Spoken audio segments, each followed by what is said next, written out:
Oh, yeah.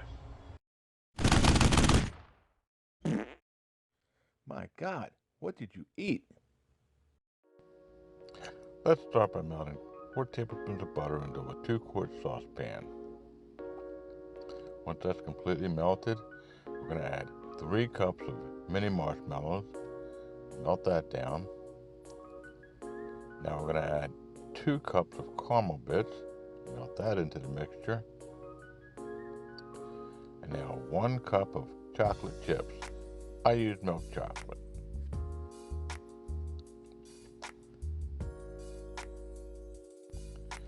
Now we're going to add a little bit of milk. I add about 1/8 of a cup, maybe a little bit more. Now it's time for the Rice Crispies. Add about 3 cups of Rice Crispies to your mixture. Mix that all together.